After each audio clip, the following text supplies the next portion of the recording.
Assalomu alaykum. Bugun 30-milliy surat mock test yechilishini ko'rib o'tamiz. Demak, birinchi savol. Birinchi savolda x va y ning ixtiyoriy natural qiymatida qaysi ifda doimo juft son bo'ladi? Demak, bu joyda masalan, buni bekor qilishimiz kerak. Bekor qilish uchun x ni juft son, y ni to'q son deb o'ylaylik. Ya'ni juft songa to'q sonni qo'shsak, bu har doim to'q son chiqadi. Ya'ni bu bo'lmas ekan javob. Bizda esa doimo juft bo'lishi kerak. Ya'ni juft sonning kvadratiga to'q sonning kvadratini qo'shsak esa bu ham to'q son chiqadi. Endi buni f-dan soddalashtiradigan bo'lsak, soddalashtiraylik. Buni qavsini ochamiz. xy plus x plus y plus 1 minus xy qisqarsa x plus y plus 1. Demak, bu joyda x ham y ham juft deb o'ylasak, masalan, juft plus 1. Demak, bu ikkitasi juft bo'ladi, birini qo'shsak bu to'q son. Bizda esa juft son chiqishi kerak. Demak, o'z-o'zidan javob shu joyda ko'rinib qoladi. Ya'ni javobimiz bizda da javob bo'lar ekan mana. Ya'ni buni bunday fikrlasak ham bo'ladi. Ya'ni qarang. Bu ikkalasi ketma-ket kelgan natural son deb olsak bo'ladi. Bu endi x natural son deyapti-ku bizlar. Buni 1 desak bu 2 bo'ladi, buni 2 desak bu 3. Ya'ni ketma-ket kelgan natural sonlar ko'paytmasi juft son bo'ladi. Bu juft son, u ham xuddi shunday juft son. Juft songa juft sonni qo'shsak, har doim juft son bo'ladi. Javobda. Ikkinchi savol hisoblang. Demak, buni hisoblaydigan bo'lsak, buni notorkasi ko'rinishga keltiraylik. Bu 11 taqsim 10 plus 3 taqsim 2. Umumiy makhraj bunga 5 dan bersak, shunda bu 15 26 bo'lar ekanda bu. Birdan yozib ketaylik.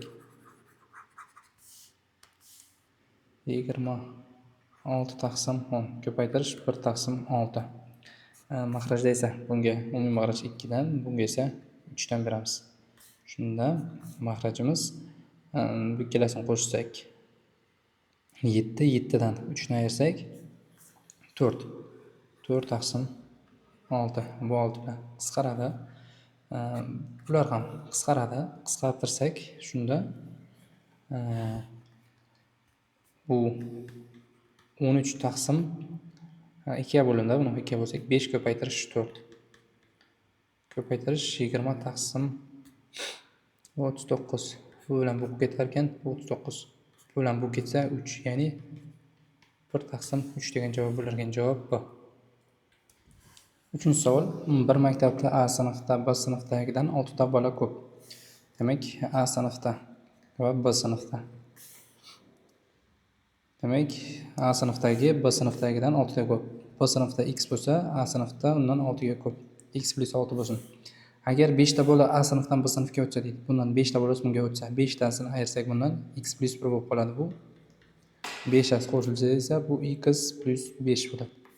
Bo'lsa deydi, A sinfdagi bolalar soni B sinfdagidan yarmiga teng bo'lib qolar. Ya'ni buni 2 ga ko'paytirsak, ya'ni 2x plus 2 imiz bunga teng bo'lib qoladi degan ma'noda aytibdi. Shunda x teng 3 ekan, bunda 3 ta bola bor ekan, bunda esa shunda 9 ta bola bo'lar ekan. Ya'ni javob nima bo'ladi? To'rtinchi savol. 105 litr hajmli, 80% va 70 litrli 75% spid eritmalar bor mana ikkalasi. Demak, ikkala eritmaning spid konsentratsiyasi teng bo'lishi uchun ular orasida qancha litr almashish kerak? Ya'ni bu degani, bundan qanchadir miqdorda olib turib, masalan, 10 litr oldik deylik, masalan, bundan 10 litr olib turib, bunga solib, bundagi 10 litrni bunga solishimiz kerak-da. Avvaldan olishimiz kerak, ikkalasi bir xil bo'lishi kerak. Ya'ni buni olayotganimizda biz x deb belgilab olaylik. Bundan x solib bunga jo'natamiz. Ya'ni bundagi x esa bunga jo'natamiz. Shunda ikkalasining konsentratsiyasi teng bo'lar ekan. Shuni aytibdi. Demak, buni konsentratsiyasi x ni bergan paytda undagi massasi 105 minus x ga teng bo'ladi. Ya'ni hozir biz bundan x litr oldik-da. Ya'ni buni konsentratsiyasi 80% bo'lib turaveradi. Unga aralashtiryapmiz, bundagi x kelyapti. Ya'ni buni 75% ko'paytirish x bo'lamiz massasiga. Massasi 105. Bu hozir buni konsentratsiyasi. Buni kelsa, bundan hozir x chiqsa, 70 minus x ko'paytiramiz konsentratsiyasi. qo'shamiz. Endi buni konsentratsiyasi bundan boryapti. 80 x taqsim massasi 70 litr. Buni soddalashtiradigan bo'lsak, x teng 42 litr chiqadi. Ya'ni konsentratsiyasi formulasi teng m1 hayata 1 plus m2 hayata 2 taqsim m1 plus m2 formulasidan foydalandik. Ya'ni javob S. 5-savol. A ning batareyasining qiymatini so'ralgan ekan. Demak, buni A ni o'zini soddalashtiramiz. A ni o'zini soddalashtiradigan bo'lsak, 8 ko'paytirish ikkalasini o'rni almashadi. Ya'ni 4 ning kvadrati bu 16 25 minus bu ikkalasi ham o'rni almashadi. Almashadigan bo'lsa, bu 27 taqsim 8 bo'ladi. Minus bu ikkalasi ham o'rni almashadi. 9 taqsim 8. Demak, bu ikkalasini 2 ga bo'laylik. 4 8 umumiy makraj 8 bo'ldi. Shunda 100 dan ayiramiz. Bu ikkalasini 36 ni 64 taqsim 8. Bu degani 8 ga teng. A ning qiymati 8. Endi buni hisoblaymiz. B teng bizdan bu ikkalasini o'rni almashadi, kubga ko'taramiz. Ya'ni 9 taqsim 3 ning kubi 27. 1 taqsim 3. Endi A ni batareyasi so'ralyapti. A ni o'rniga 8 ni 1 taqsim 3-darajasi, ya'ni 2 ga teng bo'lib qolar ekan. Javob B. 6-savol hisoblang. Demak, bu misolda qaraydigan bo'lsak, bu ildiz ostlariga e'tibor bersak, bu o'zaro teskari sonlar. Buni qanday aniqlaymiz? Ya'ni teskari sonlar ekanligini aniqlash uchun bu ikkalasini ko'paytirib ko'ramiz bir-biriga. Ya'ni teskari son deb ko'paytmasi 1 ga teng bo'lgan sonlarga aytar edik aslida. Ikkalasini ko'paytirsak, ildiz 10 ning kvadrati ayrilgan 3 ning kvadrati, ya'ni 10 minus 9 teng 1. Ya'ni bular teskari sonlar ekan. Ya'ni bundan biz foydalanamiz. Ildiz 10 ko'paytirish ildiz ostida 3 plus ildiz 10. Ya'ni buni t desak, bunga teskari son ismisi 1 taqsim t bo'lar edi. Ikkalasi teskariligidan foydalandik. Mana 1 taqsim 3 plus ildiz 10 desak ham bo'ladi mana. Ildiz ostida 3 plus ildiz 10. Umumiy makraj beramiz. Bunga ildiz ostida 3 plus ildiz 10 dan beramiz. Demak, shunda bu makrajga tushib ketadi. Keyin bu ikkita bo'lgani uchun kvadratdan qutulib ketadi. Shunda 3 plus ildiz 10. Bu esa bu ikkalasi kvadratdan qutuladi. Shunda ildiz 10 ko'paytirish 3 plus ildiz 10 minus 1 bo'lib qolar ekan. Demak, shunda 3 ildiz 10 bu ikkalasini qo'ysak 10, ya'ni 10 dan 1 ni ayirsak 9 plus 9. 3 plus ildiz 10. Suratidan 3 ni chiqarsak qisqartirib qo'yib javob 3 bo'lib qoladi. Ya'ni javob S bo'lar ekan.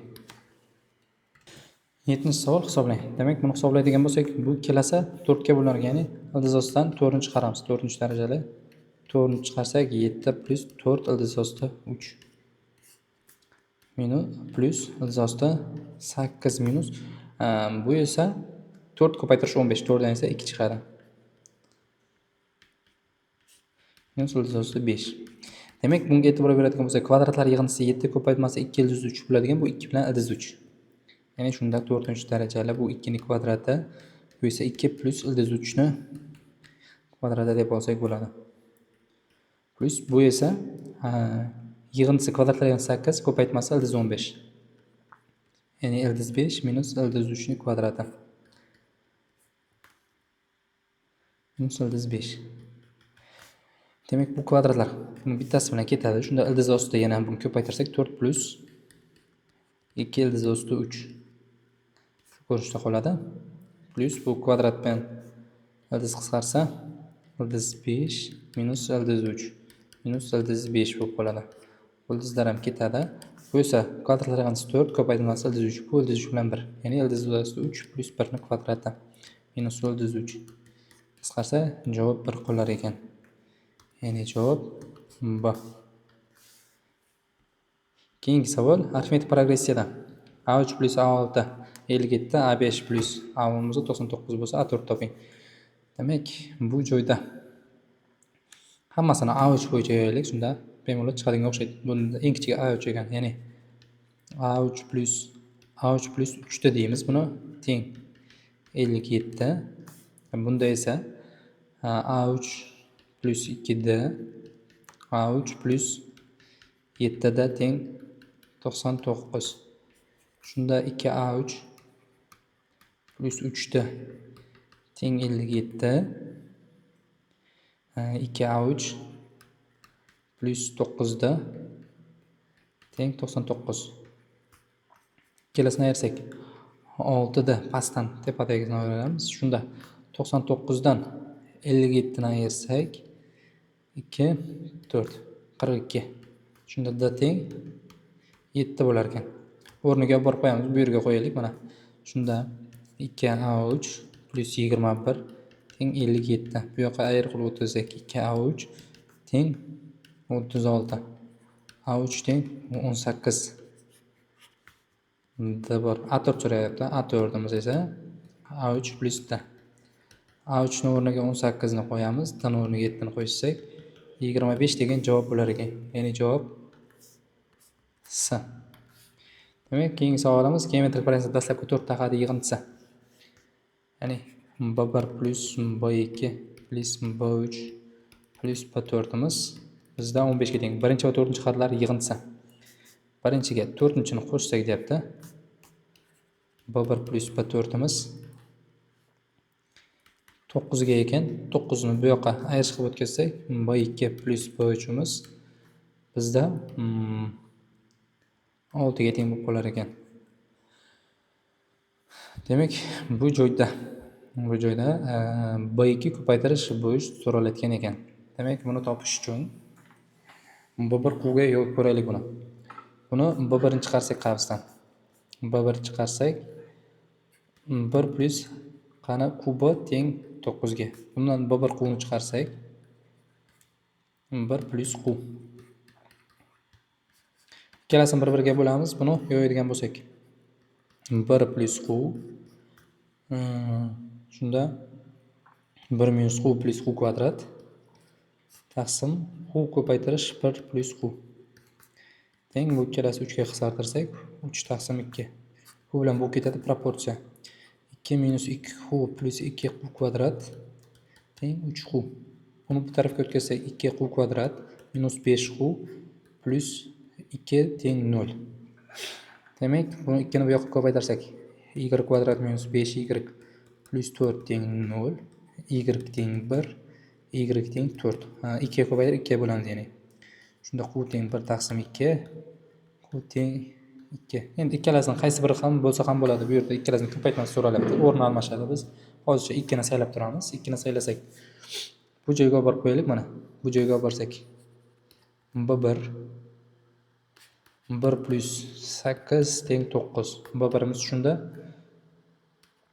bizda 1 ga teng ekan. Quv 2 ga teng.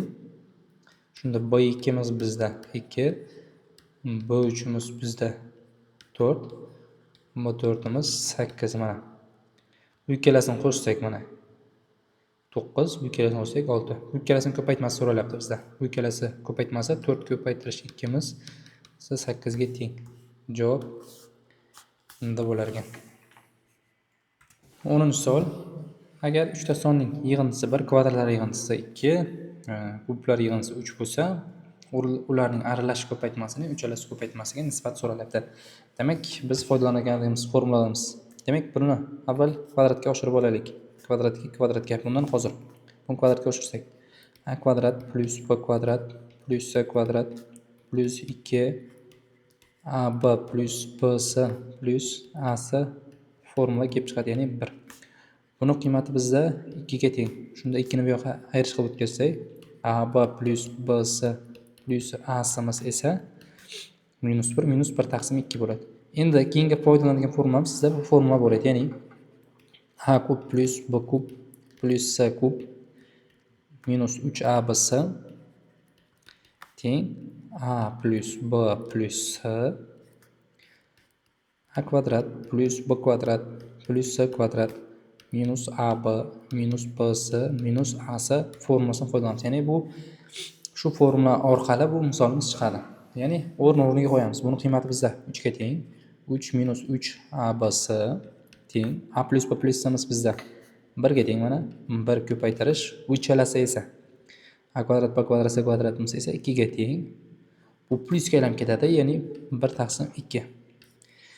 Demak, shunda 3 minus 3 abs teng 5 taqsim 2. Bu tarafga ayirish qilib o'tkazsak 3 abs teng 1 taqsim 2. Absimiz shunda bizda 1 taqsim 6 ga teng. Mana absning qiymati chiqdi, buni chiqdi. Ya'ni minus 1 taqsim 2 ni biz bo'lishimiz kerak 1 taqsim 6 ga. Qisqarsa, ya'ni minus 3 tengli chiqadi. Ko'pchilik adashadi. Ko'pchilik bu formula bilan adashtiradi buni. Ya'ni ko'pchilikning adashadigan joyi a kub plus b kub plus c kub teng 3 abs degan ko'rinishda ishlaydi ko'pchilik. Endi bu ko'rinishda har doim ham o'rinli emas. Bu formulamiz har doim ham o'rinli emas. Faqat buni o'rinli bo'ladigan joyi a plus b plus c 0 ga teng bo'lgan paytdagina o'rinli bu formulamiz.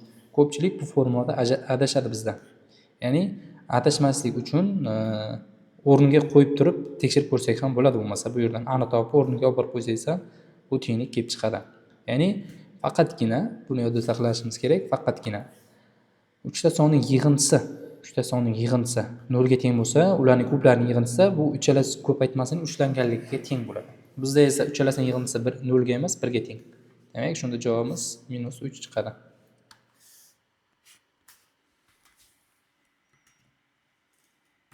11-savol soddalashtiring.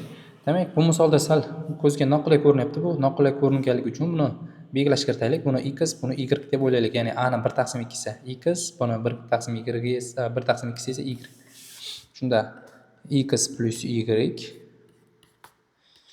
x plus 5y minus x plus 2y x minus 2y taqsim. Bu endi 1 taqsim 2 darajasi yo'q bunda.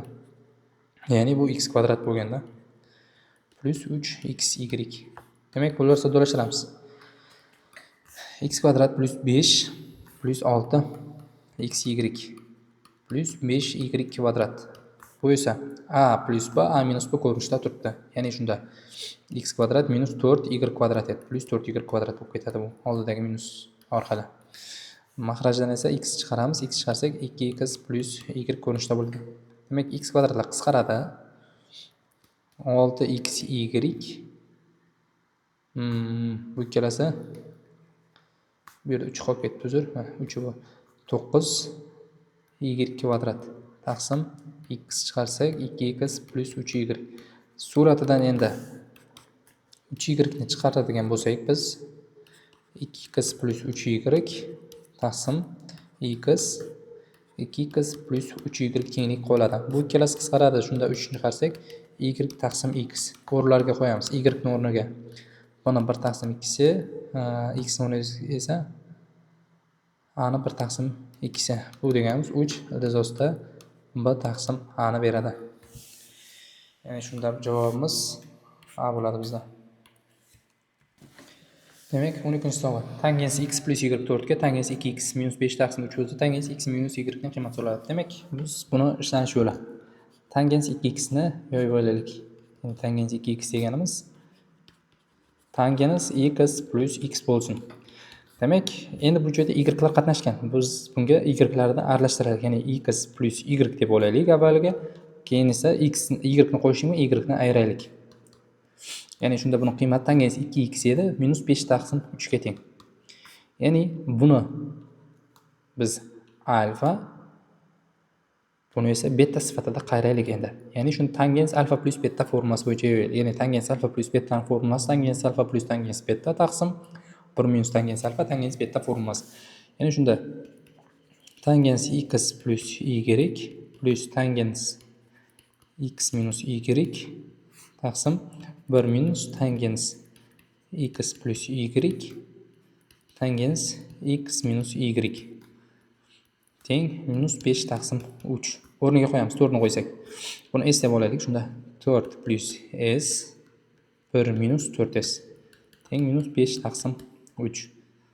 Demak, proporsiya 12 plus 3s teng minus 5 plus 20s. Shunda buni bu tarafga o'tkazsak 17s teng 17 ga. S teng shunda 1 ga teng. Ya'ni tangens x minus y imiz bizda 1 ga teng ekan. Javob shunda C javob bo'lar ekan. 13-savol soddalashtiring. Demak, buni soddalashtiradigan bo'lsak, umumiy makhraj beramiz ularga. Bunga cosinus x dan, bunga esa sinus x dan. Demak, makhrajimiz sinus x cosinus x bo'ladi. Suratimiz bo'lsa cosinus 4-darajali x minus sinus 4-darajali x minus bu esa 2 sinus 2x taqsim cosinus 2x bo'lib tursin. Demak, bu a kvadrat minus b kvadrat bo'yicha yo'yadigan bo'lsak, ya'ni cosinus kvadrat x minus sinus kvadrat x keyingi havsi esa cosinus kvadrat x plus sinus kvadrat x taqsim sinus x cosinus x minus 2 sinus 2x cosinus 2x. Demak, bu asos trigonometrik ayniyat 1 ga teng, bu cosinus 2 alfa, ya'ni cosinus 2x. Cosinus 2x taqsim. Endi bunga qaraydigan bo'lsak, bunga 2 yetishmayapti. Buni suratga ham 2 ni ko'paytirib olamiz. Shunda bu sinus 2x ni beradi. Minus 2 sinus 2x cosinus 2x. Demak, umumiy makhraj beramiz. Umumiy makhraj bersak, bu 2 cosinus kvadrat 2x minus sinus kvadrat 2x. Demak, makhrajimiz esa sinus 2x cosinus 2x bo'ladi. Yana surat va makhrajini 2 ga ko'paytiradigan bo'lsak, suratimiz bizda e'tibor berib qaraydigan bo'lsak, cosinus 4x, ya'ni 4 cosinus 4x, makhrajimiz esa sinus 4x ni formulasiga keladi. Ya'ni cosinus 4x ni sinus 4x ga bo'ladigan bo'lsak, 4 kotangens 4x ni berar ekan bizda. Ya'ni javob shunda 4 kotangens 4x javobdir. 14-savol tenglamaning butun ildizlar ko'paytmasini toping. Eng avval bunaqa misollarni ishlash uchun biz tekshirishimiz kerak bo'lgan javob bu 0 soni. 0 soni qanotlantiradi. Ya'ni 0 soni qanotlantirsa, ildizlar ko'paytmasi 0 bo'lib ketadi. Shuning uchun birinchi navbatda biz x ni 0 deb o'ylab qo'yishimiz kerak eng avval. Demak, tekshiramiz. Demak, minus 1 ni minus 2-darajasi, ya'ni bu 1 ga teng. Ya'ni o'rnli. Ya'ni bir ildiz 0 bo'ldimi, buni ko'paytmasi esa har doim 0 bo'ladi shunda. 15-savol tenglamaning ildizlar ko'paytmasi so'ralgan. Demak, buni bu tarafga o'tkazamiz. Shunda x ni LGX teng 10 ni 12-darajasi taqsim x ni 4-darajasi. Bu joyda biz toza logaritm olishimiz kerak, ya'ni bu LG qilib, ya'ni sabab bu joyda LG berilgan bizga. Shuning uchun LG ladik bu joyda. Demak, bu daraja oldiga tushadi. Shunda oldiga tushsa, LGX ko'paytirish LGX bu LG kvadrat x ni beradi.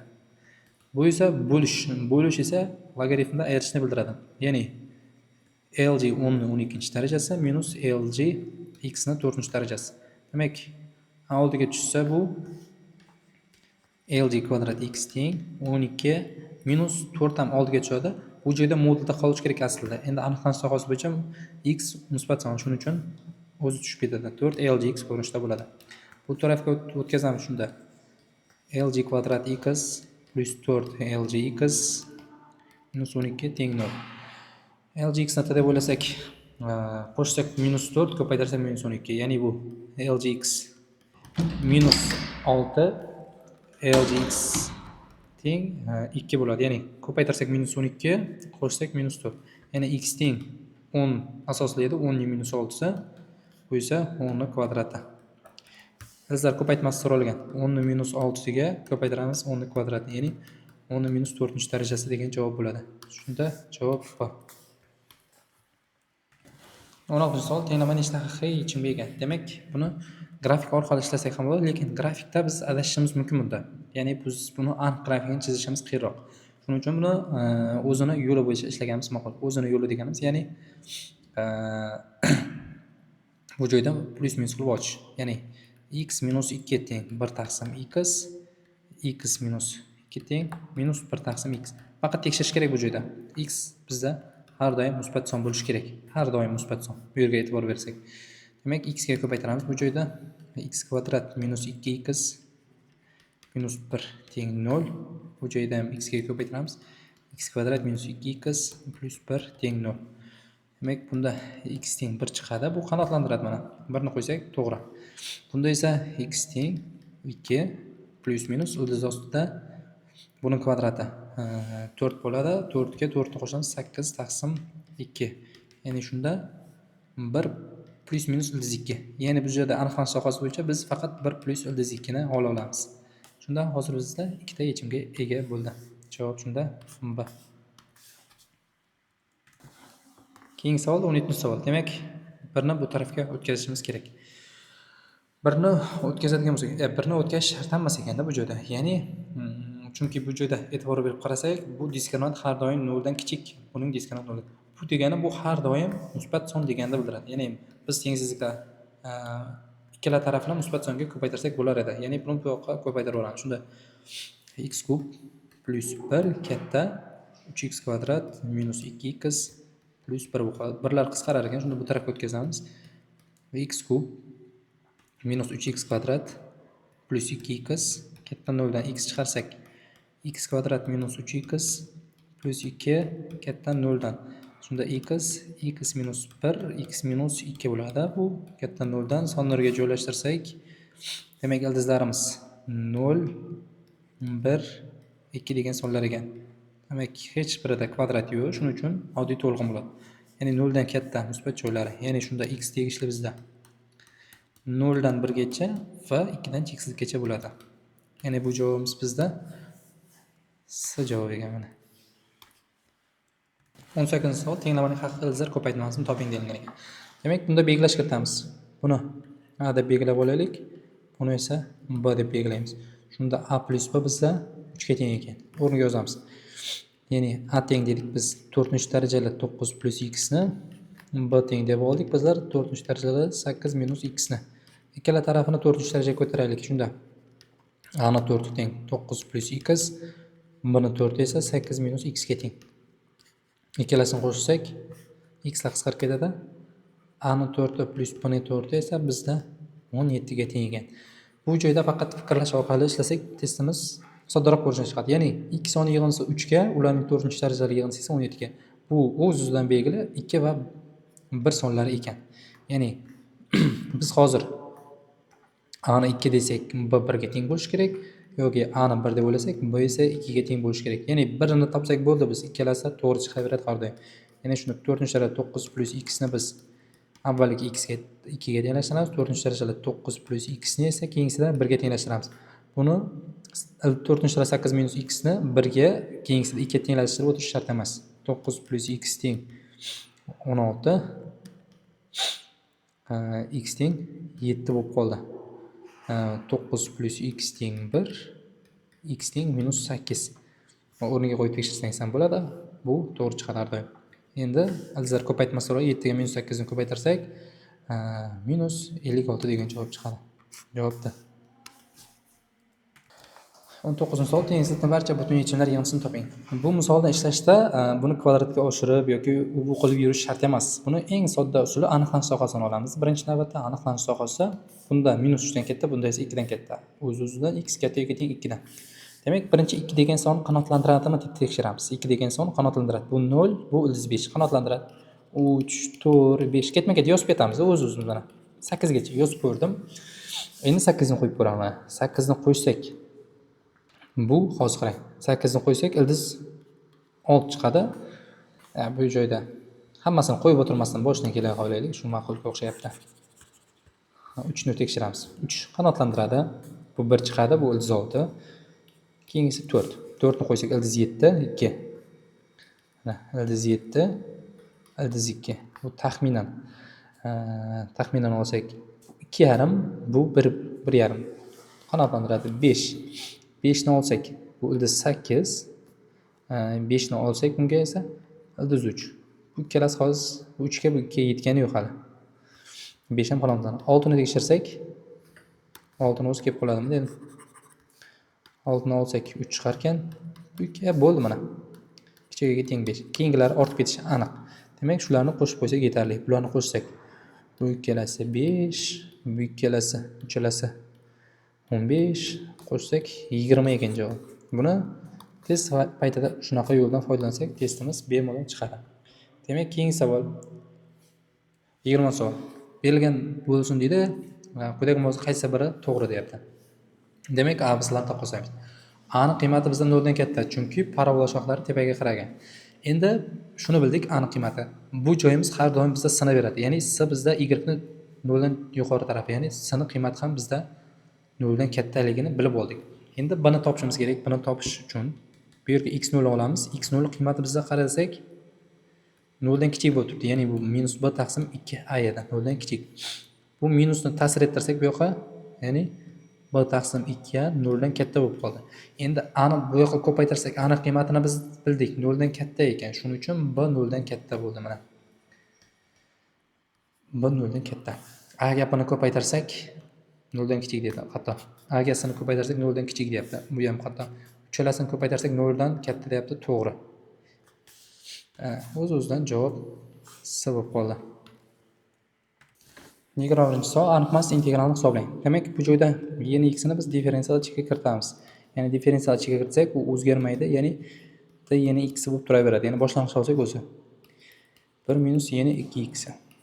Demak, bu joyda y ni x ni t deb belgilash kiritamiz. Shunda y ni integral oldiga chiqarsak ham bo'ladi. Shunda dt taqsim ilsosta 1 minus t kvadrat. Ya'ni bu arc sinusni formulasiga kelib qolar ekan. Arc sinusda. Shunda 7 arc sinus yana x plus s degan javob bo'lib qolar ekan. Javob A ekan. 22-savol, funksiya berilgan bo'lsa, f ashiriq yana minus 1 ni toping. Demak, hosil olamiz. Hosil olsak f ashiriq x teng. Avval suratdan hosil olamiz. Suratdan hosil olsak 1 plus ln x hosilasa 1 taqsim x 1 minus ln x minus. Endi suratdan o'zini yozamiz. Endi maxrajdan hosil olamiz. Hosil olsak minus 1 taqsim x, ya'ni bu bilan 1 taqsim x bo'ladi. 1 minus ln x ni kvadrati. 1 taqsim x ni chiqarib yuborsak 1 minus ln x plus 1 plus ln x. 1 minus ln x ni kvadrati. Ikkalasi ketar ekan. Shunda 2x 1 minus ln x ni kvadrati. Bizda f ashiriq y ni minus 1 so'ralgan. Endi x o'rniga y ni minus 1 ni qo'yamiz. Shunda 2 taqsim y ni minus 1 1 minus ln y ni minus 1 kvadrati. Shunda 2 taqsim y ni minus 1 bu minus 1 oldiga tushadi. Yana plus kelib ketadi 2 ni kvadrati. Shunda bu 2 bilan ketadi. Bu minus 1 tepaga chiqib ketsa y taqsim 2 bo'lib qoladi. Javob shunda C. 23-savol, aylanada avzal nuqtalardan olingan bo'lib A va S yo'ylar. A bu yo'y 30 gradus deyapti. S yo'yimiz esa 80 gradusga teng ekan. Bu 30, bu 80. Demak, qolgani bunda berilgan ekan. Demak, 3 alfa plus betani qiymat so'ralyapti. Demak, bu yerga qaraydigan bo'lsak, bu S burchagimiz A bu yo'yga tiralgan. A bu yo'yga tiralgan ichki burchagimiz 10.5 ga teng, ya'ni 15 gradusga teng. 80 gradusli yo'yga esa B burchak tiralgan. Ya'ni bu esa 80 yonimi 40 gradusga teng. Endi betda esa bu joyda qandaydir O nuqta deb olsak, O bo'lsa uchburchak uchun betda tashqi burchak. Ya'ni uchburchakning ixtiyoriy ikkita burchagini yig'sa, unga qo'shni bo'lmay tashqi burchakka teng. Ya'ni betda teng 40 ga 15 qo'shsangiz, ya'ni 55 gradusga teng. Demak, bu yer 30 bo'lsa, ya'ni 15 gradusda bu yerdan oldiga, ya'ni A bu yo'yga D burchak ham tiralgan. Ya'ni bu yer ham 15 gradus. Endi qarasak, bu yerni qandaydirda F nuqta deb olsak, FDB uchburchak uchun B burchagimiz bizda tashqi burchak. Ya'ni hozirgi formulamiz bo'yicha alfaga 15 gradus qo'shsak, ya'ni unga qo'shilmagan tashqi 40 gradusga teng. Ya'ni shunda alfamiz 25 gradus. Bizda esa 3 alfa plus beta so'ralyapti. 3 ko'paytirish 25 plus 55 gradus. Shunda 75 plus 55 gradus teng 130 gradusga teng bo'lar ekan. Shunda javobimiz 1. Quyidagi funksiyalarning nechtasi tog' funksiya deyilyapti. Demak, tog' funksiyaning o'zi bizda formulasi f minus x teng minus oldiga chiqib ketgani. Demak, bularni hammasini tekshirib chiqamiz. Minus x ni kubi hozir bunga tengmi debdi. Aslida bu yerda tenglik belgisi noto'g'ri. Uzr, adashib ketdim bu yerda. Aslida bu joyda bu yerga strelka qo'yaylik. Ya'ni minus x ni kubi minus x ni 4-darajasi minus 9 teng minus x kub x ni 4 minus 9. Oldiga minus chiqdi faqat mana. Ya'ni birinchisi toq funksiya ekan. Endi bu chiziqli funksiyalar bu toq bo'lmaydi. Bu yerda faqat juft funksiya, bu ham toq emas. Bu yerda esa bu minus x ni qo'ysak qarang. Bu minus x ni kubi plus x kub. 4 minus x kvadrati x kvadratni o'zi bo'laverar ekan. Ya'ni minus chiqarsak oldiga bu bilan bir xil bo'lar ekan. Ya'ni 4 ham toq funksiya. Buni o'zi juft funksiya. Bu bo'lmaydi. Ya'ni ikkita ekan. Shunda javobimiz B bo'ladi. 25-savol. Avz uchburchakning tomonlari orasida 3bd teng 2sd tenglik o'rinli. Ya'ni sdni biz 3x ya'ni 3x desak bu 2x nisbatda. Bu 3x, bu 2x ekan. Ya'ni buni ko'paytirsak 6, buni ham ko'paytirsak 6. Demak, AYB. AYB uchburchak yuzasi 12 ga teng ekan bu yuzamiz va AYF bu yuzamiz esa 5 ga teng ekan. Demak, bu yuza so'ralyapti. Demak, uchburchakning 7 kesmasi bo'yicha, nisbatlari bo'yicha buni 2 taqsim 3 bo'lgani uchun bu yuzalar 2s, 3s nisbatda bo'ladi. Endi biz hozir buni BYS uchburchak bo'yicha qo'lladik. Endi bu xossamizni biz BAS bo'yicha ham qo'llab ko'raylik. Ya'ni bu yuzamiz 2s plus 12 ni bo'lamiz biz bu yuzaga, ya'ni 5 plus 3s plus s1 ga teng 2 ni 3 ga bo'linga teng. Proporsiya 6s plus 36 teng 10 plus 6s plus 2s1. Bu joyda 6s lar qisqaradi. 10 ni bu yoqqa o'tkazsak 2s1 teng 26, s1imiz shunda 13 chiqar ekan. 26-savol. 10 nuqta ABS kvadrat markazi. Bu markaz ekan. AB8 va DL 5 ga teng bo'lsa, OLB uchburchak yuzi, ya'ni bo'yalgan uchburchak yuzi. Demak, biz bu yerda buni tutashtirib olaylik avvaliga. Buni davom ettirib yuraylik. Mana, davom ettirib yubordik. Davom etib yuborib, L nuqtadan balandlik tushiraylik. Ya'ni bu hozir balandligimiz L1 bo'lsin. Bu L1imiz bu tomonga tushgan balandlik bo'ladi. Ya'ni bu deganim o'tmas burchakli uchburchakda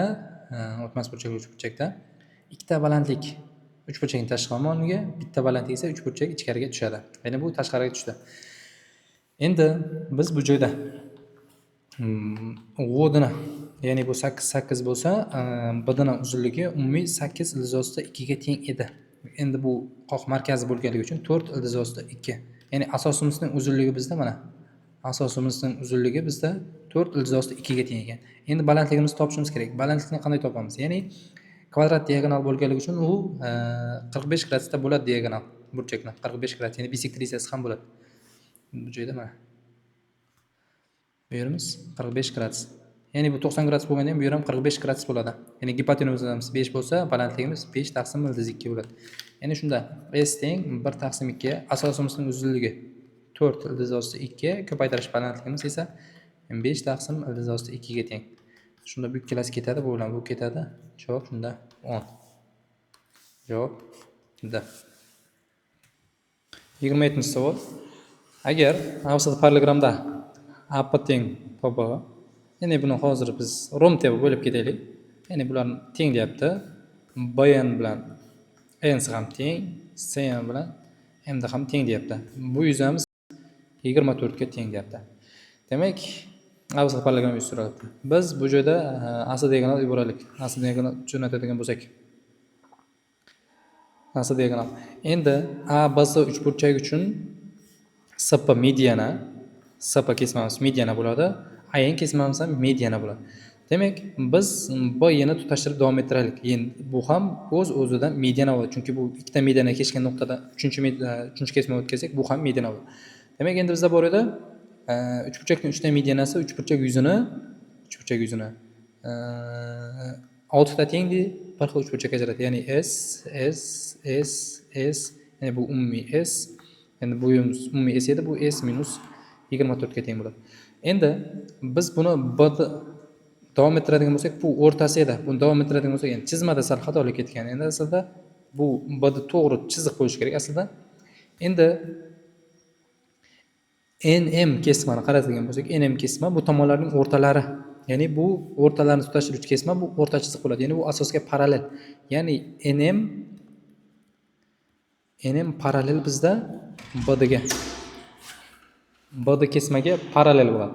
Demak, shunda biz bilib oldik, shundan NF kesmaning B kesmaga parallel ekanligini bildik.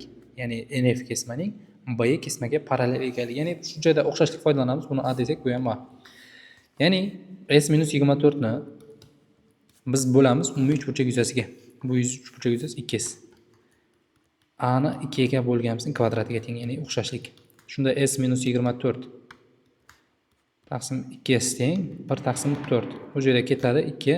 Shunda 2s teng bizda 48 ga bu joyda adashdim. 2s emas edi bu.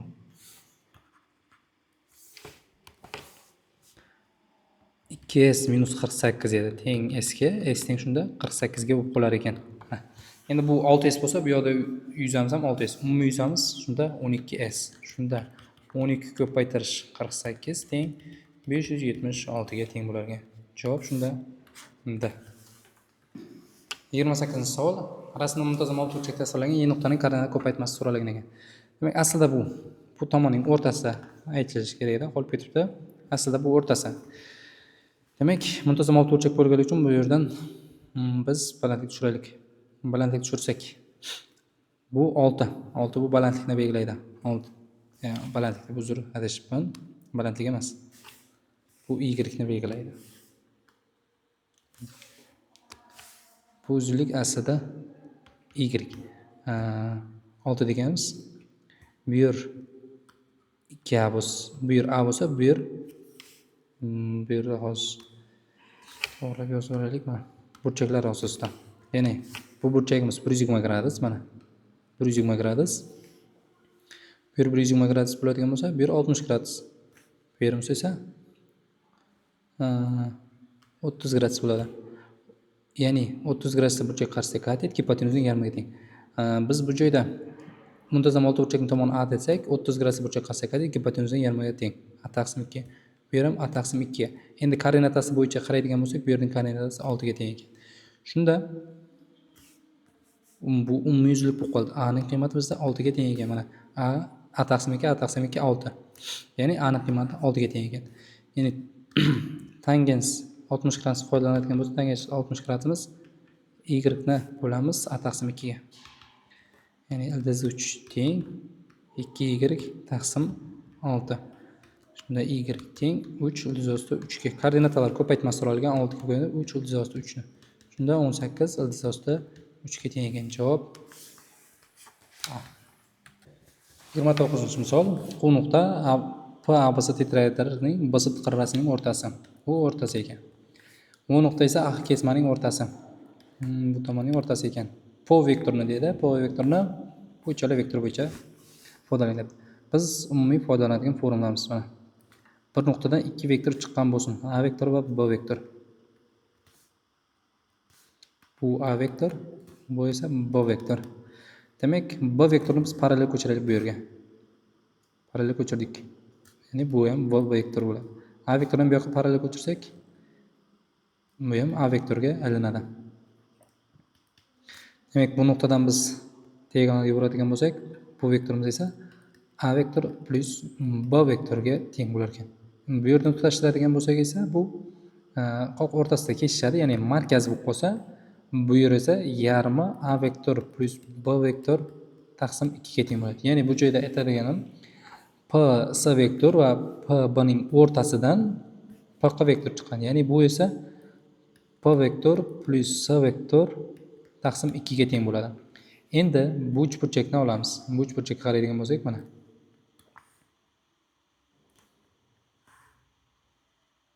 Mana bu A nuqtasi, bu p yoki a p vektor a vektorga teng. Bu yerda p q vektor, bu p q vektorimiz esa b vektor plus s vektor taqsim 2 ga teng. Endi o nuqta esa buni markazida, ya'ni o'rtasida yana. Bu ham hozirgiday, ya'ni bu ikkalasini qo'shib 2 ga bo'lamiz. Ya'ni p o vektor teng a vektor plus b vektor plus s vektor taqsim 2 ni 2 ga bo'lganimiz ekan. Buni javoblarga yozadigan bo'lsak, 1 taqsim 2 a vektor plus 1 taqsim 4 b vektor plus 1 taqsim 4 s vektor ko'rinishda. Ya'ni bu javob S javobda ekan. S javob. Rasm tekislikda perpendikulyar tomoni tomoni 2 ga teng bo'lgan abzal kvadrat. Ya'ni tekislikka perpendikulyar deyilgan ekan bu yerda. 2 ga teng ekan. Kvadrat tasvirlangan. Abzal kvadrat tasvirlangan. Agar DS DF ga teng bo'lsa, DS DF ga teng. Ya'ni bu ham 2 ga teng bo'lsa deyapti, FB kesma uzunligi. Ya'ni buni qanday topamiz? Buni topish uchun biz F sini tutashtiraylik. F sini tutashtiradigan bo'lsak, F sini tutashtirib olaylik mana. F sini tutashtirsak bu to'g'riburchakli uchburchak 2 2. Ya'ni bu ildiz osti 8 ga teng bo'ladi. Endi bu perpendikulyar bo'lgani uchun bu ham perpendikulyar. Ya'ni bu kub deb tasvirlaydigan bo'lsak, agar bu kubning bir qismida bu ham. Bu kubning diagonaliga aylanib qoldi hozircha. Endi bu ko'zga aniq ko'rinmasligi mumkin. Mana buni bunday tutashtirsak ko'zga ko'rinib qaraydi mana. Ya'ni kubning hozir bu teng o'rtasidan bo'lingan varianti bo'lib turibdi faqat. Kubning qoq markazidan. Bu esa kubning diagonali. Kubning diagonali esa d teng ildiz osti 3a ga teng edi aslida. Shunday topib ketsak bo'ladi. 2 ildiz osti 3. Javob A. 31-savol. A to'plamining elementlari, ya'ni A to'plamining elementlarini yozib olaylik. A to'plamining elementlari bu qaysilar? Kvadrat 64 dan kichik bo'lgan atrof sonlar 1, 2, 3, 4, 5, 6, 7, 8 ekan. Endi B to'plamining elementlari bo'lsa, kvadrat 4 dan katta bo'lgan, ya'ni 3, 4, 5, 6, 7, 8, 9, 10, 11 shu tartibda ketma-ket ketadi hammasi. Endi A va B to'plamini kesishmasi esa kesishtiramiz bir-birini. Endi bir-biridan kesishtiradigan bo'lsak 3 bor ekan bir-birida. 3, 4, 5, 6, 7, 8 gacha bor bir-birida faqat. Endi bizda qism to'plamlar soni so'radi. 1, 2, 3, 4, 5, 6. 6 ta ekan, ya'ni qism to'plamlar soni 2 ning 6, ya'ni 64 ta bo'lib qolar ekan. Shunda javob B. O'ziga savol. Bu yerda R bilan O turli raqamlar. Demak, ero tartibda ko'rinishda 2025 xonali sonlar nechta deyapti. Demak, bu joyda asosiy R O ga bog'liq bu. Bu tartibda 3 xonali sonlar nechta bo'lsa, bu tartibdagi 2025 xonali sonlar ham shuncha bo'ladi. Demak, bu joyda biz bu ikkinchi O ga e'tibor bermaymiz. Umuman buni saylasak, bu ham xuddi shunday bo'ladi. Bu nechta chiqsa, bu ham xuddi shunday chiqadi. Buni hisobga olmaymiz. Ya'ni R va O nechta ikki xonali sonlar borligini ko'rib chiqishimiz kerak. Ya'ni R ning o'rniga nechta raqam qo'ya olamiz biz? Ya'ni bu 0 dan boshqa hamma sonlar qo'yamiz. Ya'ni raqamlari 9 ta imkoniyat bor. Endi bitta qo'yib bo'ldik. Endi bizda yana 9 ta raqam qoldi. 0 ni ham qo'shganda, endi bu yerga 0 ni qo'ya olmaymiz, bu yerga qo'ya olamiz. Shunda bu yerga ham 9 ta imkoniyat. Ya'ni 81 ta bo'lib qolar ekan shunda. 33, 34, 35-savollar. Bir duradgor radiosi R va balandligi 2 bo'lgan silindr shaklidagi yog'ochni olib, birinchi rasmdagi kabi silindr shaklidagi yog'ochni ikkinchi rasmdagida eng katta hajmli yarim sharni kesib oldi.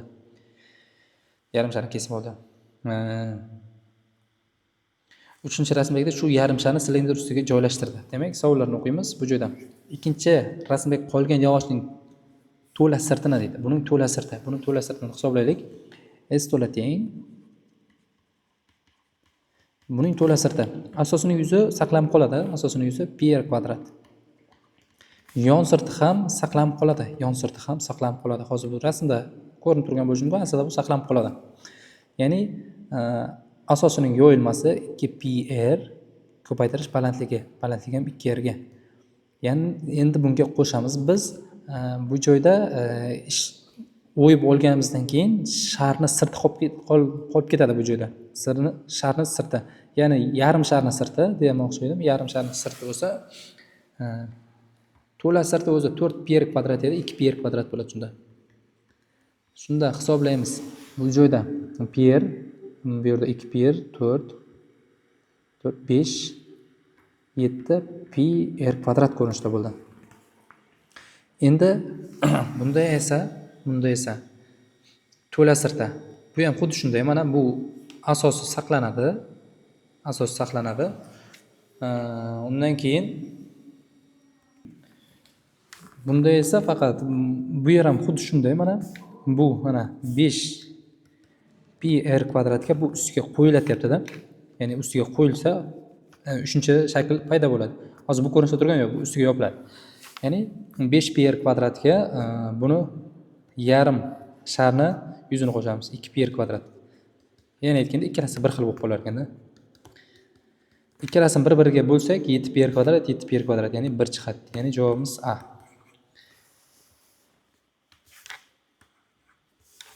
Endi keyingi savolda aytyapti, ikkinchi rasmda qolgan qismning hajmini deydi. Qolgan qism hajmi. Ya'ni qolgan qism hajmi V2 ni V3 ga bo'l deyapti.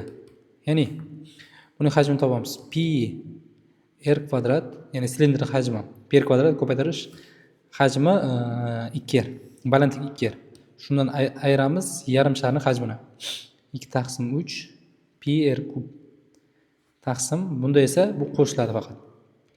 Pi r kvadrat ko'paytirish 2r plus 2 taqsim 3 pi r kub. Bularning hammasi qisqarib ketadi. Pilar ham shunda 2 minus 2 taqsim 3 2 plus 2 taqsim 3 degan qoladi. Bunga 3 dan bersak bu 6, 4 taqsim 6 8.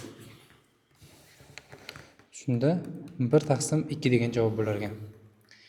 Ya'ni bu qaysi javobda? F javobda ekan. Buni javobi F. Endi agar r 3 ga teng bo'lsa, ikkinchi rasmda qolgan yog'och qismining hajmini toping debdi. Mana topdik-ku, V2 ni. V2 teng mana 2 pi r kubdan olamiz 4 taqsim 3 pi r kub. Shunda bu yerda pi ni 3 deb ol deb qo'yibdi. Pi ni 3 deb ol deb qo'ygan ekan. Bu ikkalasi ketadi. 4 ko'paytirish 27 teng 108. Shunda javobimiz E bo'lar ekan.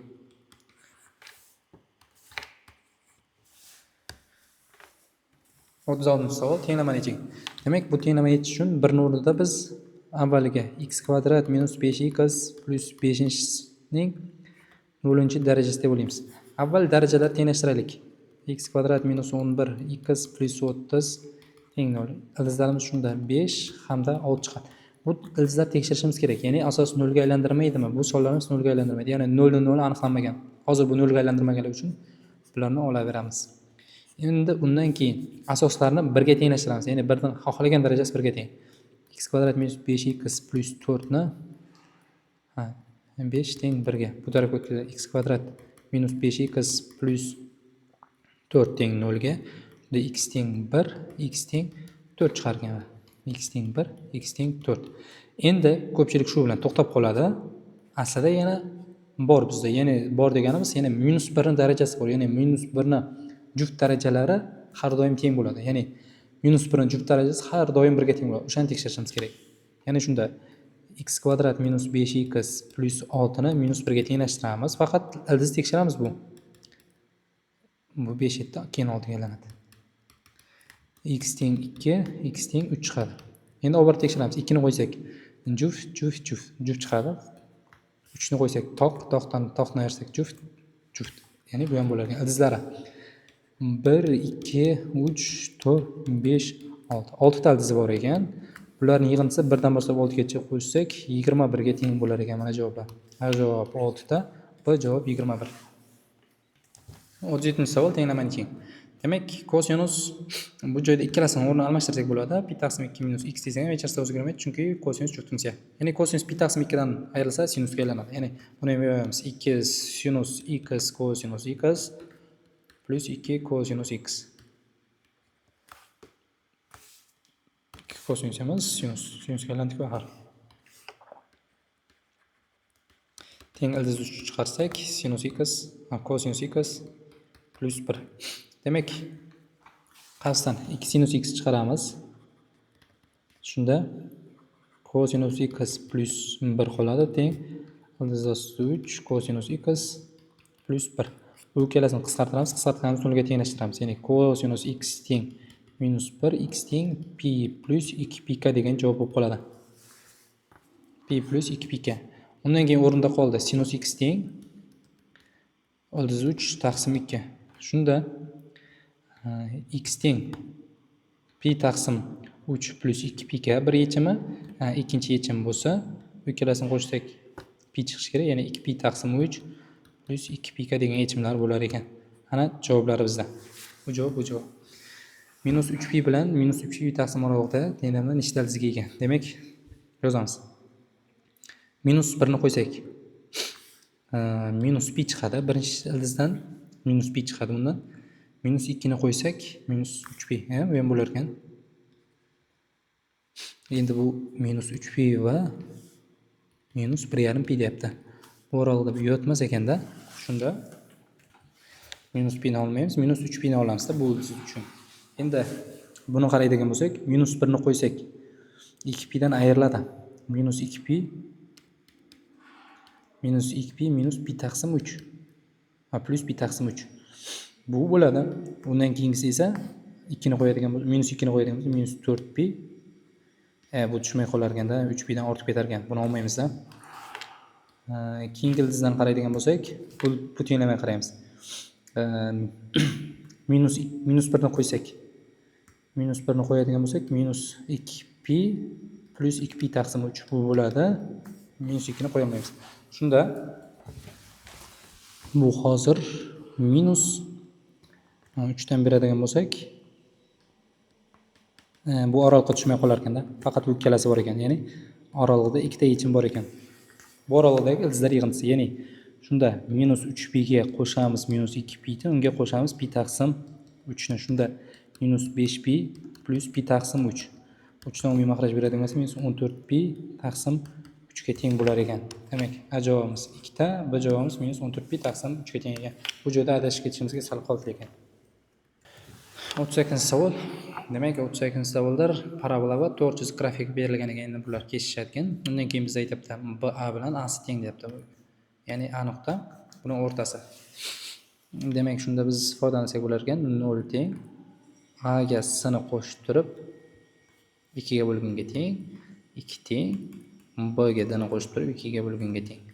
Shunda A plus S bizda 0 ga teng, B plus D esa 4 ga teng ekan. Shu tenglikni foydalandik. Endi L ni qiymatini birdaniga topsak bo'ladi. Ya'ni O Y o'g'ini kesib o'tish nuqtasi har doim 2 ga teng.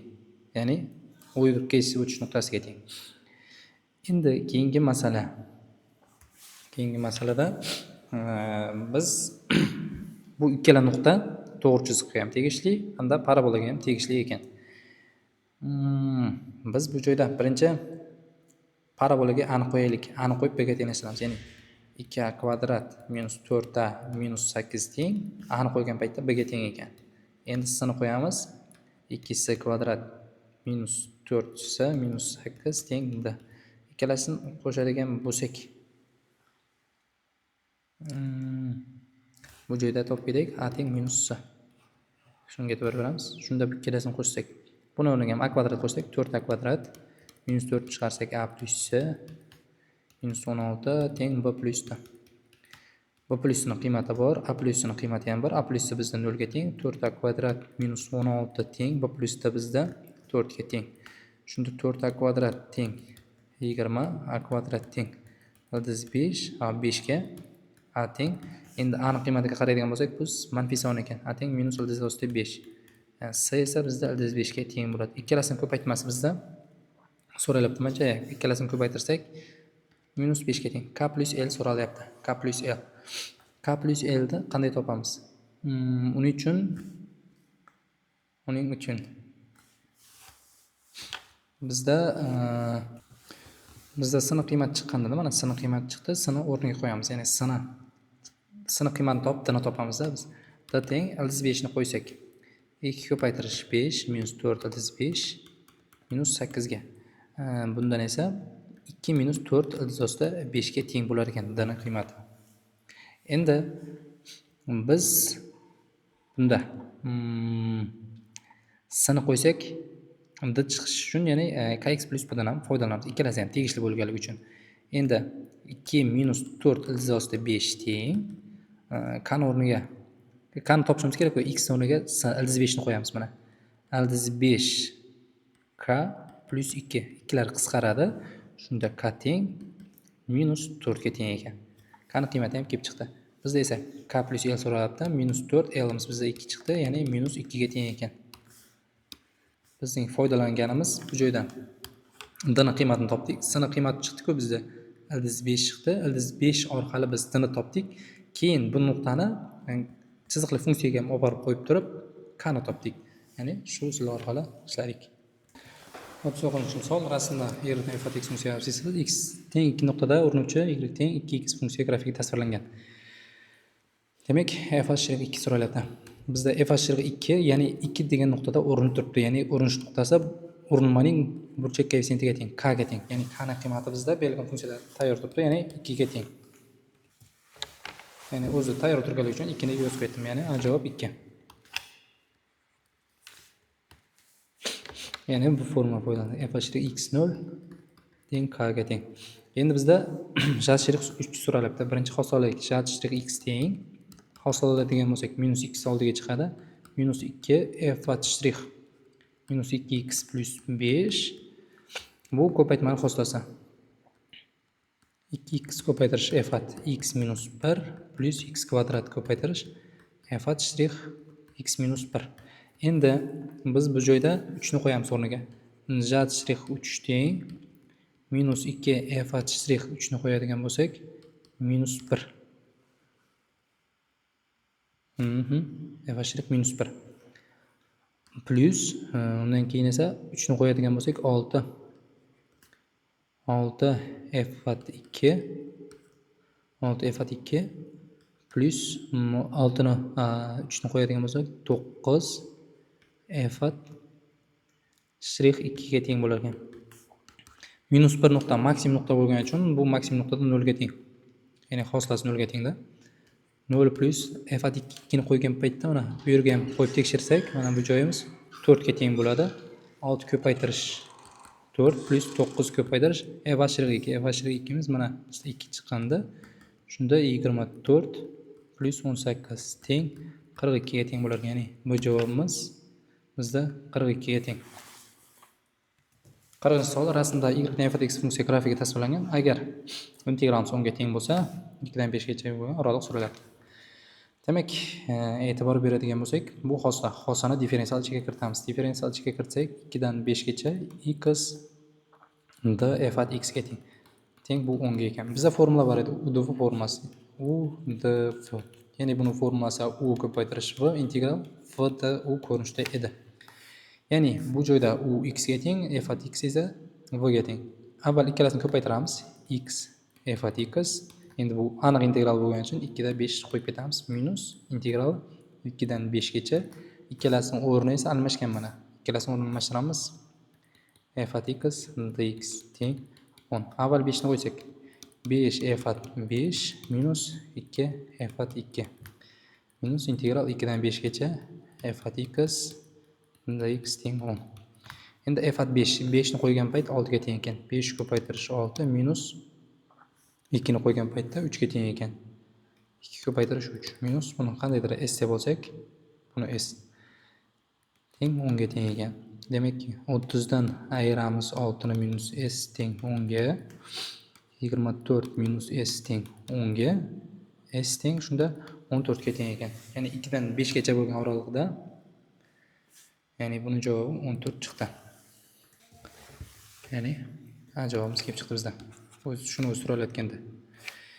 Endi bizda so'ralyapti keyingisi strixlangan soha yuzi, ya'ni bu yuzi so'ralyapti. Bu yuzani topish uchun bizga bu yuzga kerak bo'ladi. Bu yuzamiz bizda 2, bu yoq 3, ya'ni 6 ga teng bu yuzamiz. Endi bu yerdagi 2 dan 5 gacha bo'lgan oralig'idagi integralni yuzasi esa bizda anaqa integralimiz bor buni. Bu yuzamiz 14 ga teng. Endi bu joyda qaraydigan bo'lsak, to'g'ri to'rtburchak bor. To'g'ri to'rtburchak bu taraf 6, bu taraf 5. Ya'ni umumiy to'g'ri to'rtburchak yuzi 5 ko'paytirish 6 dan ayirsak biz 6 ni, undan ayirsak 14 ni, bizda esa bu strixlangan soha yuzi qolib qo'yadi. Ya'ni o katta to'g'ri to'rtburchak yuzidan bu ikkala yuzani ayirib tashladik. Shunda 30 dan ayiramiz 20 ni, teng 10 ga teng bo'lib qolar ekan. Ya'ni javobimiz 10. 41-savol. 41-savolda demak bisektrisalar kesishgan nuqtadan tomonlarga parallel kesmalar yuborildi deyapti. Ya'ni bisektrisalar kesishgan nuqta bu uchburchakka ichkizilgan aylana markazi bo'lib hisoblanadi. Ya'ni bu aylana markazi bu aylana radiusi deb olsak ham bo'ladi. Ya'ni chunki bu tomonga perpendikulyar bo'lib turibdi. Ya'ni bu joyimiz R bo'lsa, bu yer ham R ga teng bo'lib qoladi. Endi bizda bu tomonlarni belgilash kiritib boshlaylik. Demak, bu joy 3 ga teng deyapti. Bundan bu yerga ham tutashtiramiz. Bundan bu yerga tutashtirsak, bu yer ham 3 ga teng bo'ladi. Bu yerni A deb belgilasak, bu yer ham A ga teng bo'ladi. Bu tomonni radius 5 ga teng bo'lsa, bu yerdan 5 ga teng bo'ladi. Endi Q sini B deb olsak, bu yer ham o'z-o'zidan B ga teng bo'lib qoladi. Endi buni bu yoqqa tutashtiramiz. Bu yer 3 bo'lsa, bu yer ham 3, bu yer ham 3 ga teng bo'ladi. Bu yer 5, bu yer ham 5 bo'lib qoladi. Endi bu joyni x deb olamiz. Endi bizda ichkizilgan aylana radiusi to'g'riburchakli uchburchakda katetlar yig'intisidan gipotenuzasini ayirib 2 ga bo'lganimizga teng bo'ladi. Ya'ni R teng shunda. Tomonlarni qo'shamiz mana. Tomonlarni qo'shsak AB tomon uzunligi R 3A. Ya'ni R plus 3 plus A bitta kateta. Unga qo'shamiz ikkinchi katetni. R plus 5 plus B ni. Undan ayiramiz gipotenuzani. Gipotenuza uzunligi esa mana P qini bilan P qini x deb belgilab oldim bu joyda. Shunda A plus x plus B ga teng. Taqsim 2. 2 ni bu yoqqa ko'paytirsak 2R teng 2R plus 8 plus A plus B minus A minus x minus B. Bular qisqarib ketadi. 2rlarning betar ekan, shunda x teng 8. Ya'ni P va Q nuqtalar orasidagi masofa 8 ga teng bo'lar ekan. Endi O1 va O2 nuqtalar orasidagi masofa so'ralyapti. Buni tutashtiraylik, mana tutashtirsak. Buni bu yoqqa ham tutashtiraylik. Bu yerga balandlik sifatida yuborsak, bu yer 3 bo'lsa, bu yer ham 3 bo'ladi. Umumiy uzunlik 5 bo'lsa, bu yer 2 ga teng. Bu balandlikdan. Bu yer 2 ga teng. Bu yerda to'g'riburchakli uchburchak paydo bo'ldi. To'g'riburchakli uchburchakda bu yer 8, mana hozir chiqdi-ku. 8 bu 2. O1 O2 ni topamiz. Ya'ni O1 O2 teng gipotenuza uzunligi 2 ni kvadratiga 8 ni kvadratini qo'shamiz. Ya'ni shunda izosida 68 ga teng bo'lar ekan. Ya'ni B javobimiz shu bizda. 42-savol. Avsa to'g'ri to'rtburchakning deydi HYFG nuqtalar mos ravishda AB BCSD AD tomon o'rtalari ekan. Ya'ni bu hammasi o'rta tomonlar ekan. Demak, AB 4 bo'lsa, bu 2 2 qilib bo'ladi, 2 2. Bu umumiy 12 bo'ladigan bo'lsa, 6 6 qilib bo'lar ekan. Bu ham 6, bu ham 6, bu ham 6. 2 2. Biz YG ni tutashtiramiz. YG bu bizda AB ga parallel bo'ladi. Ya'ni bu ham o'rtasi, bu ham o'rtasi bo'lganligi uchun. Endi qarasak, bu joyda bu 4 ga teng bo'lar ekan. Bu joyda bizda o'xshashlik bor. Ya'ni qaysi o'xshashlik desangiz, AHK bilan AHK uchburchak bilan o'xshaydi bizda KYG. Ya'ni tomonlar mos tomonlar, ya'ni 4 bu 2 bo'lsa, ya'ni tomonlar nisbati 2/1 nisbatda ekan. Ya'ni bu joydan balandlik tushirsak, balandlik tushirdik mana. Bu x deb olsak, bu yer 2x bo'lar ekan. Ya'ni 4 ni 2 ga bo'lsak, 1/2 balandlikdan nisbatan ham shunday bo'lishi kerak. Ya'ni 3x imiz bizda 6 ga teng. Ya'ni shunda bu joylarimiz o'z-o'zidan 3x imiz 6 ga teng, x teng 2. Ya'ni bu joyimiz 4, bu joyimiz 2 ga teng bo'ladi. Endi bizda AKG uchburchak yuzi so'ralyapti. AKG bu uchburchak yuzini topishimiz uchun biz nima qilishimiz kerak? Bu yerni balandligini topishimiz kerak bo'lib qolar ekan bizda. Bu yerni balandligini qanday topamiz?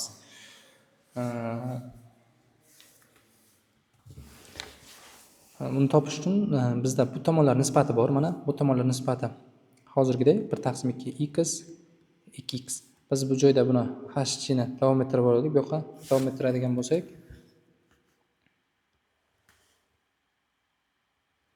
davom ettirdik bu yoqqa. Buni bu yoqqa davom ettiraylik. Davom ettirsak bu yo'l kesishadi. Shunda bu 6 ga teng. Bu tomonimiz x, bu tomonimiz 2x. Demak, bu yerda AKG uchburchak bilan bu yerni qandaydir Y1 deb bo'lsak, AKG uchburchak bilan Y1 KY uchburchaklar o'xshaydi. Ya'ni AKG uchburchak bilan o'xshaydi Y1 YK uchburchaklar. Ya'ni bu tomonlar nisbati x 2x bo'lsa, 6 bo'lsa, bu tomonimiz 12 bo'lishi kerak. Bu yer ham 6 ga teng ekan. Shuni bilib oldik. Endi bu tomonning balandligi bu tomonnikidan 2 marta kattaligini bildik-da biz hozir.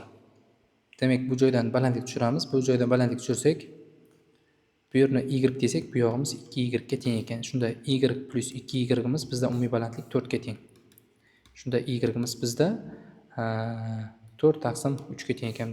Demak, bu yuzamiz 1 taqsim 2 ga 6 ko'paytirish balandligi 4 taqsim 3. Bu bilan bu ketadi 2, bu bilan bu ketadi. Ya'ni javob 4 chiqar ekan. Ya'ni A varianti. Endi keyingisi esa bu 4 burchak yuzasi so'radi. Bu 4 burchak yuzasini topish uchun mana 1 taqsim 2 bu 3 burchak yuzasi balandligi 4, asosi ham 4 qo'shamiz. Bu 3 burchakda esa asosimiz 4 ko'payt 1 taqsim 2 asosimiz 4, unga tushayotgan balandligimiz mana 6 ga teng. Demak,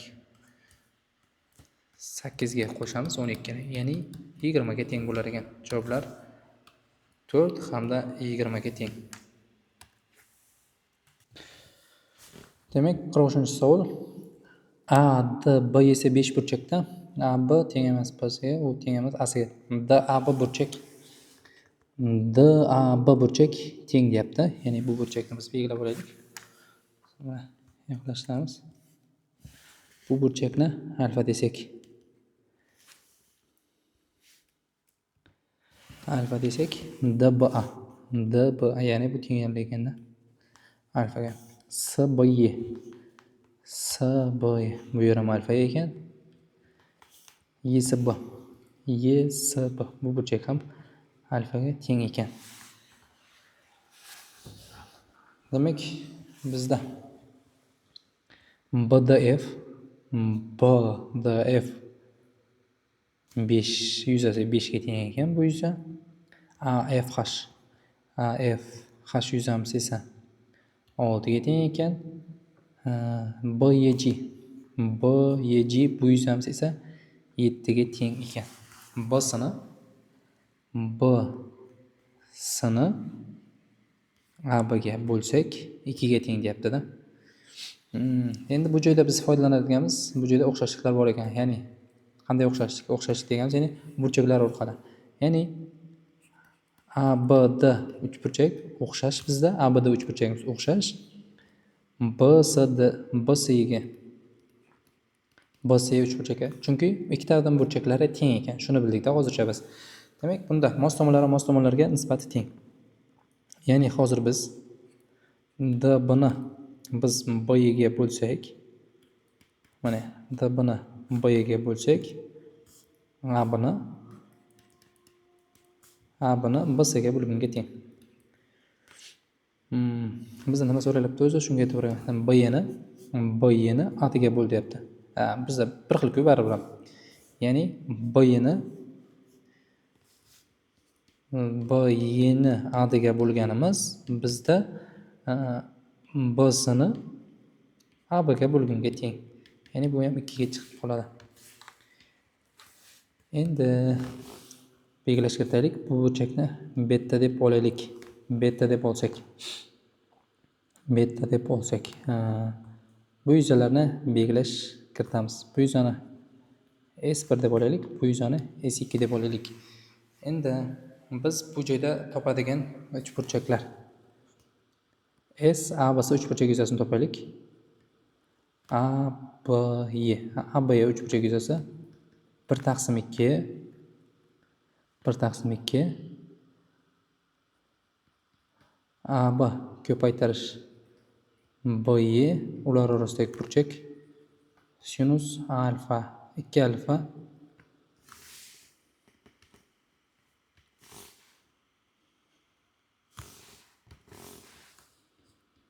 alfa plus beta. Ya'ni u 13 plus S1 ga teng. Endi undan keyin esa biz S, B, D, S uchburchak topaylik. Buni topishdan maqsad bularga burchak bir xil bo'ladi-da. Ya'ni 1/2 B, D, S, B, D, S. B, D ko'paytirish B, S ular orasidagi burchak sinusi alfa plus beta.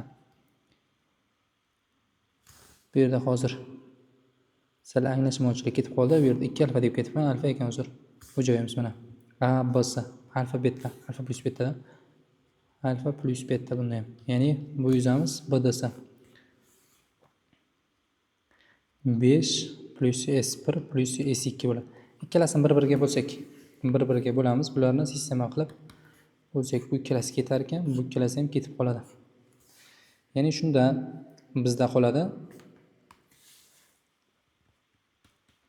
AB ko'paytirish BY taqsim BD ko'paytirish BS teng 13 plus S1 ni bo'lamiz 5 plus S1 plus S2 ga.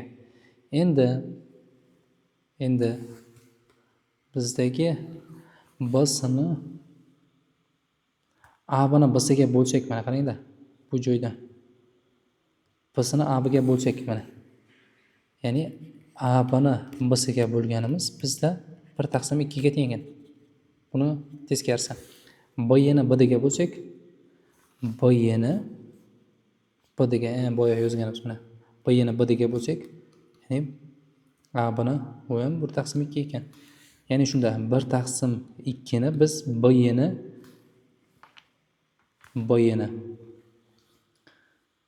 BD ga bo'lganimiz. Shunda bizda bu 1/2 ga teng bo'lib qolar ekan bu ham. Ikkalasi bir xil narsa ekanda, xullas aytganda. Ya'ni AB ni BS ga bo'lganimiz mana 1/2 bo'ldi. AB ni BS ga bo'lganimiz 1/2. BY ni BD ga bo'lganimiz esa bu esa 2 ga teng bo'ldi. Ya'ni bu mahrajga tushirib yubordik, shunda 1/2 bo'ldi. Ya'ni shunda 13 plus S1 taqsim 5 plus S1 plus S2. Bu ikkalasi qisqaradi, proporsiya. 5 plus S1 plus S2 teng 13 plus S1. S1lar ketadi. Shunda S2 teng 13 dan 5 dan ayirsak 8 ga teng bo'lar ekan. 44-savol. Balandligi 12 ga teng bo'lgan hajmi 300 pi ga teng 300 pi santimetr kubga teng silindr berilgan. Ya'ni shunda 300 pi teng biz topib olishimiz kerak. Pi r kvadrat ko'paytirish hashimiz 12 ga teng. Demak, pi bilan pi ketadi. 300 bilan 12 ni biz 3 ga bo'lib turaylik hozircha. 3 ga bo'lsak bu 4, bu 100. Ildizdan chiqarsak 10 teng 2r. R teng 5 ekanda mana. Radiusimiz 5 ga teng bo'ldi. Endi silindrning pastki asosi markazi O bo'lgan shar bilan ustma tushadi deyapti. Demak, yarim shar hajmi silindr hajmiga nisbatan. Yarim shar hajmining silindr hajmiga. Endi F shar yarimda. F silindr.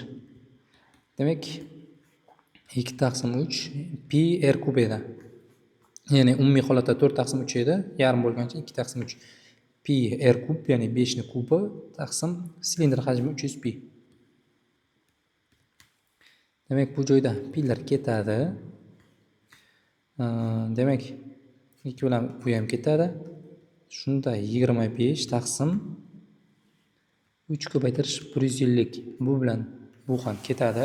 Shunda bu joyda ko'paytirish 5 deb yozib qo'yaylik. Chunki 2 taqsim 3 pi r kvadrat pi r kubetdan. Shunda qisqartiradigan bo'lsak bu 6 bo'ladi, ya'ni 5 taqsim 18 ga teng bo'lar ekan. Bu a sharti 5 taqsim 18. Endi bu shartida A nuqtadan shar yuzasigacha bo'lgan masofa deyapti. Bu so'ralayotgan ekan.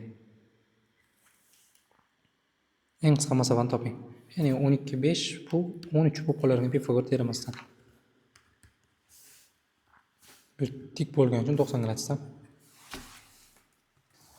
Men 10 nuqtagacha deb hisoblovga aytibman, uzr sal adashdim. Bu 13 emas, ya'ni yuzasigacha deganda bu joy so'ralyapti bizdan.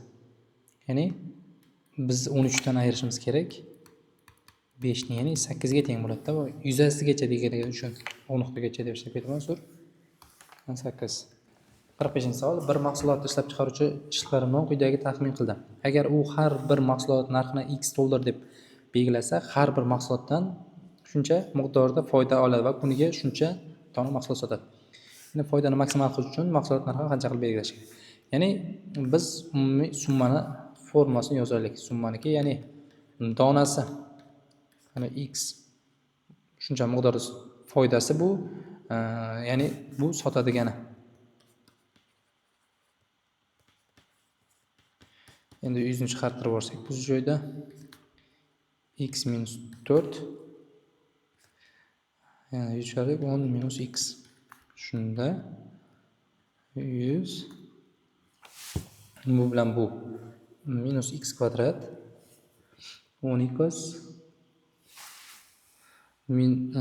plus 14x minus 40 ko'rinishda bo'lar ekan. Bu bilan bu 10. Demak, foyda maksimal qilish uchun mahsulot narxini qancha qilib belgilash kerak? Demak, buni bir marta qo'shib olamiz maksimal qilish uchun. Qo'shib olsak minus 2x plus 14 bo'lib qolar ekan. Shuni 0 ga tenamiz. X teng 7, ya'ni 7 dollar qilib belgilash kerak ekan. 7 dollar qilsa maksimal foyda ko'rar ekan. Ya'ni A shartiga 7. B shartida maksimal foydani toping. Ya'ni 7 ni qo'yamiz. S teng shunda 7 ni o'ziga 100 ko'paytirib 7 ni qo'ysak 3 ko'paytirish bu yerga qo'ydim-da mana. Bu yerga ham 7 ni qo'ysak 3. Demak 900 dollar foyda ko'rar ekan. Eng ko'pi. Demak, shu bilan biz bugungi 33-milliy sertifikat muhteviyasini yechilishini ko'rib o'tdik. Sizlar bilan Ruslanbek O'g'o'ra matematika ustozi Tengelov Azamat bo'ldi. E'tiboringiz uchun rahmat. Sog' bo'ling, salomat bo'ling.